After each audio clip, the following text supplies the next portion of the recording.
అందరికీ వందనములు. దేవుడు మోషే ద్వారా ఇశ్రాయేలుకు మాట్లాడి ఇచ్చినటువంటి ఆజ్ఞలు 10 ఆజ్ఞలు. మొదటి ఆజ్ఞ, నీ దేవుడైన యెహోవాను నేనే, నేను తప్ప వేరొక దేవుడు నీకు ఉండకూడదు. రెండవ ఆజ్ఞ, పైన ఆకాశం అందే గాని కింద భూమి అందే గాని భూమి కింద నీళ్ళ అందే గాని ఉండు దేని రూపమునైనను విగ్రహమునైనను నీవు చేసుకొనకూడదు. మూడవ ఆజ్ఞ, నీ దేవుడైన యెహోవా నామమును వ్యర్థముగా ఉచ్చరింపకూడదు. నాలుగవ ఆజ్ఞ, ఆదివారమును పరిశుద్ధంగా ఆచరించుటకు జ్ఞాపకం చేసుకునుము. ఐదవ ఆజ్ఞ, నీ తండ్రిని నీ తల్లిని సన్మానించుము.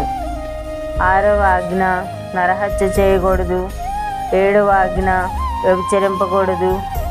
ఎనిమిదవ ఆజ్ఞ, దొంగిలింపకూడదు.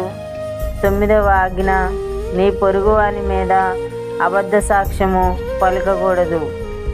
10వ ఆజ్ఞ, నీ పొరుగువాని భార్యనైనను అతని దాసినైనను దాసునైనను అతని ఎద్దునైనను అతని గాడిదనైనను నీ పొరుగువాని దగు దేనినైనను ఆశించకూడదు. దేవుడిచ్చినటువంటి ఈ 10 ఆజ్ఞలు మోషే ద్వారా దేవుడు మరి ఇశ్రాయేలుకి అందరికి కూడా ఈ ఆజ్ఞను పాటించమని దేవుడు, అలాగే అందరు కూడా మరి బైబిల్ గ్రంథంలో ఉన్నటువంటి ఈ ఆజ్ఞల్ని అందరూ కూడా పాటించవలసిందిగా కోరుకుంటున్నాను. ఆమేన్. మీ అందరికీ వందనములు.